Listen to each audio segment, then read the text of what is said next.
Miami and all of Oxford. I'm Jenna Landgraf. And I'm Nia Hinson. Thank you for tuning in to Miami Television News. Recently, news feeds have been flooded with updates regarding a possible presidential impeachment. This past week, MTN Zoltan and Maggie got the word on the street about how Miami students feel towards the national discussion.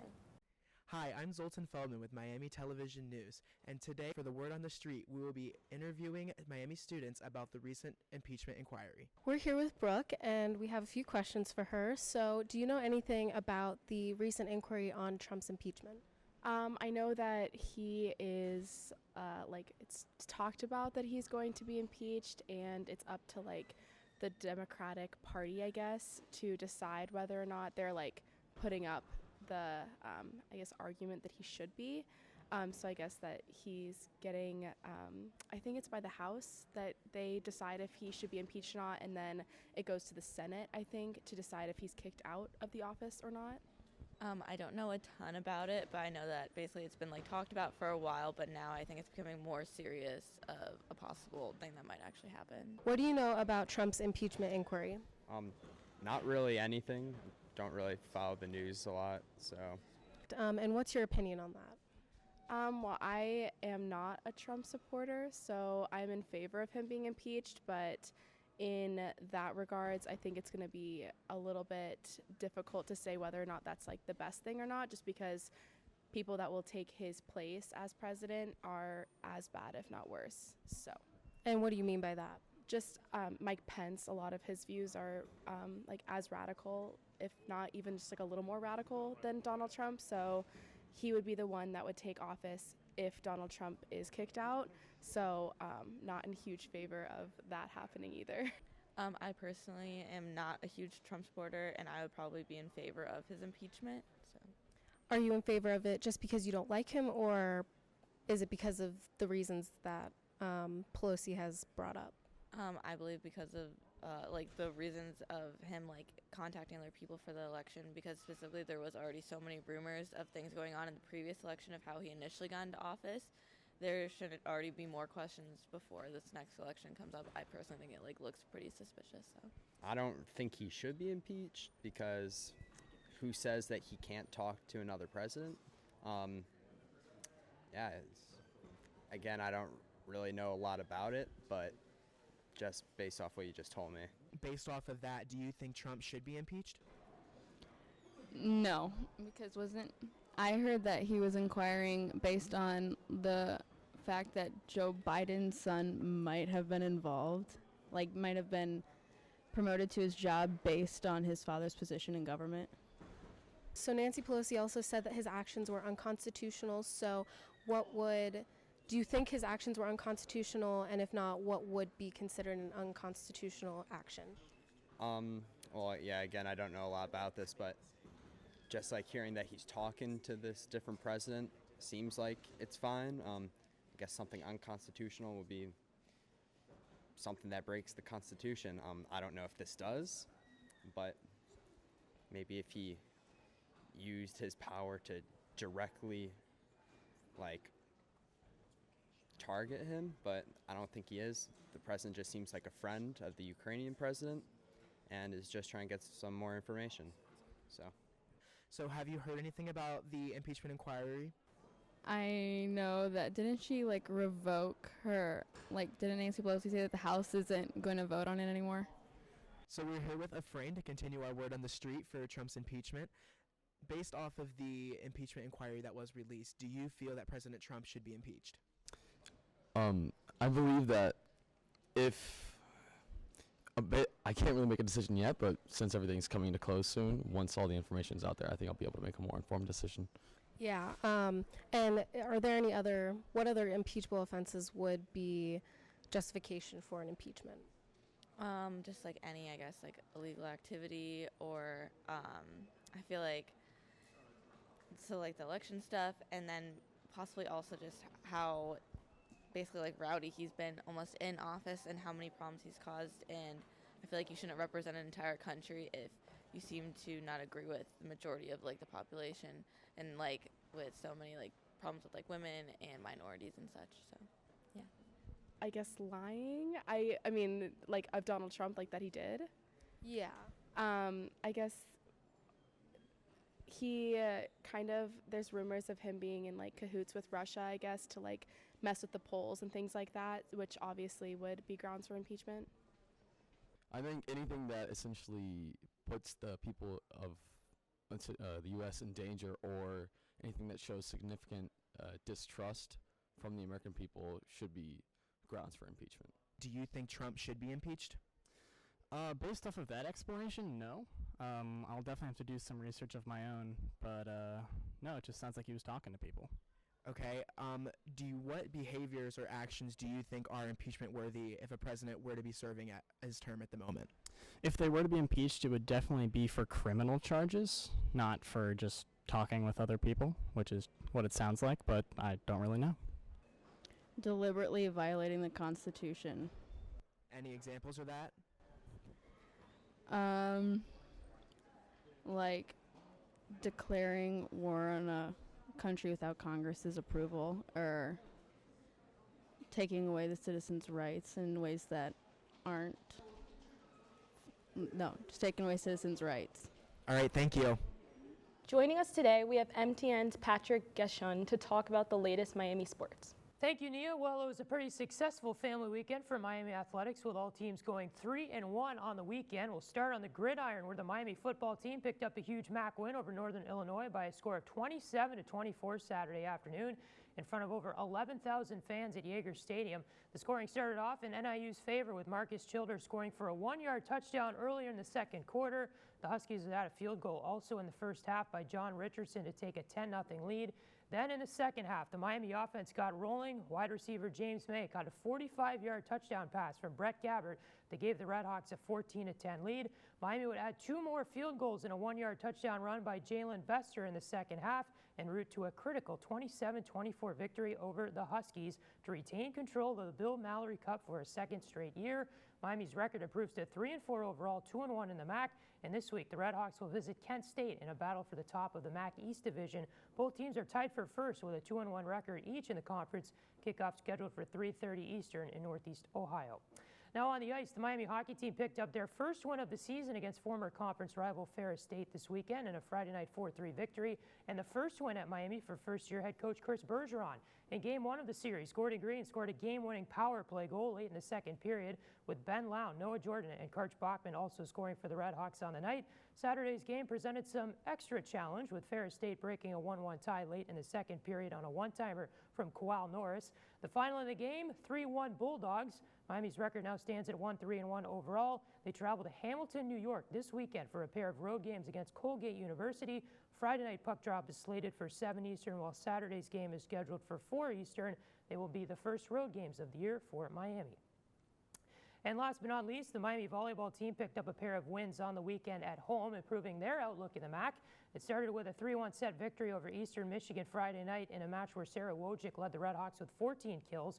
Now Sunday afternoon, the Redhawks came from behind to beat conference leader Central Michigan in 5 close sets. The Redhawks trailed 2-1 at one point in the match, but came through, winning 2 straight sets to hand the Chippewas their first conference loss of the season. Miami's overall record now stands at 10-9 overall, 4-4 in the MAC. They'll have some time off before a pair of road games this weekend. First, Friday night at 7 against Ball State and Muncie, and then Saturday night at 8 in Toledo. Nia. Thank you, Patrick, for the quick sports update. In other campus news, 18 members of the Delta Tau Delta fraternity have been indicted on 68 charges of assault and hazing. The organization has been suspended from Miami's campus for 15 years. In the state of Ohio, this is only the 6th time that members of a fraternity have been criminally charged for hazing. In national news, the Democratic presidential debate was hosted on October 15th, and healthcare was a popular topic. MTN's Cade McCormack gives his brief overview of the debate. Healthcare was the hottest topic discussed at Tuesday's debate. Democratic frontrunner Elizabeth Warren is promising Medicare for all, but was pressed on how she is paying for it still, refusing to say whether or not she is going to raise taxes on the middle class. Mayor Pete Buttigieg fired at Warren for her plans to eliminate private health insurance. He also came at Warren saying that the numbers just don't add up, and that her plan would cost trillions. Bernie Sanders is backing Warren's Medicare for All policy and supports her argument that in order for this to work, taxes will go up for the wealthy. Meanwhile, Joe Biden is still advocating for building on Obamacare. Kamala Harris also wasn't afraid to bring women's reproductive issues into the healthcare debate, saying, There are states that have passed laws that will virtually prevent women from having access to reproductive health care. It's not an exaggeration to say women will die because these Republican legislators in these various states who are out of touch with America are telling women what to do with their bodies. Now, Karina, even with the 93 minutes dedicated to health care at Tuesday night's debate, there are still many questions on the minds of voters about health care that need to be addressed in future debates. Reporting from Miami, Ohio, Cade McCormack. This past weekend, members of the Miami community welcomed family to campus. The 2019 weekend schedule was loaded with exciting activities for all families. Comedian John Mulaney performed to a sold-out crowd in Millett Hall and left many leaving in laughter. Additionally, the Crawfords held their annual Move Boot Camp at Lewis Place. MTN's Cassidy Duffy caught up with Dr. Renata Crawford to discuss the motivations behind the event and her passion for fitness. Move Boot Camp began about 3 or 4 years ago. Greg and I are now in our 4th year at Miami, so that is super exciting. And it was pretty early on that we really wanted to work on this initiative for a healthy Miami. Obviously, there's a lot of different initiatives on campus focused on that, but we wanted to be personally involved in that as well. So I'm working directly with the rec center. Actually, Shannon Speed and I have been working together for all of this time on the Move Boot Camps. And so what inspired it is really just the importance of physical fitness as it pertains not just to physical health, but also mental health and academic health. There's so many studies done that show that physical fitness is important really on how you do in your classes as well. The boot camps have been very successful in the past. I mean, the last few years we've had at least 100, sometimes up to 200 students, faculty, staff, community members participate, because one of the things that we started out right from the beginning is we wanted this to be a town gown event, so we have people from the community as well as from the campus. We also wanted it to be intergenerational, and that was very important to have students work out maybe even with people from residents of the Knolls, our retirement community, and faculty and staff and everybody getting together. It's just a really fun way to work out. It's at all levels, so whether you're a marathon runner or maybe you're just starting to think about getting back into fitness, it's done at all different levels. It's actually the instructors who are the group fitness instructor at the rec center who are mostly our students. They're amazing, they're super enthusiastic and excited to do this. Then it doesn't hurt that we oftentimes, actually every single time, have had a really cool giveaway. For example, this is just a collection of the different shirts that we've had over this past 3 or so years, and in some cases it's also hats that we give away. So they're long sleeve shirts. Some people have started the full collection. So every time they get a different shirt, they now have the full Crawford collection. The goals behind MOVE are really that initiative of the importance of just leading a healthy lifestyle, and whether that pertains to nutrition or physical health. Obviously mental health is critically important, but MOVE is really focused on just the physical aspect, although it does absolutely have mental health benefits as well. So the goals are also just to show students that it's a different way to interact with both Greg and myself, and our dog Ivy is always there running laps around everybody, literally. And it's really a fun way to come and work out. You can tell I'm super excited about Move Boot Camp because it has really taken off and so many people know about it, and we're starting more and more collaborations in that area as well. And one of the things that actually was Miami Dining and the dietetics program and the Miami dietitians that reached out last year, and we've been incorporating them ever since, that they come to the Move Boot Camps, they set up, they have a table with a lot of information, your healthy food options that are available all over campus. But it's really neat to have them there as a resource so that the students can ask any questions. We've also had a lot of student groups reach out saying, hey, they have a captive audience. They have like 100 to 200 students who are interested in just doing a fitness program. Can we come and set up a table and give more information about our club or our group or whatever it may be? Now joining us, MTN's Josiah Collins with Miami University Student Body President Jaylen Perkins to address his first few months in office and plans for the future. Thanks, Nia, and welcome to you, Mr. President Jaylen Perkins. Thanks for joining us today. Thanks for having me. How you feeling? I'm pretty good. How are you? I'm doing pretty good. So we're about 3 months into your term now as president. So can you tell me a little bit about how everything has started off? Everything so far has been really good. ASG's already had a really good relationship with administration already. So pretty much the last couple of months has been pretty much igniting that relationship with administration, pretty much in different atmospheres and different facets, talking to them closely and like regularly about our goals and things like that. For those people that don't know, we rolled out Campus Cares not even a month ago, which is satellite therapy counseling for individuals, allowing them to have like drop-in counseling appointments without needing an official appointment, being able to just drop in, answer some of those preliminary questions that come with mental health concerns and things like that. So we can pretty much break that stigma of mental health, especially as it pertains to being college students.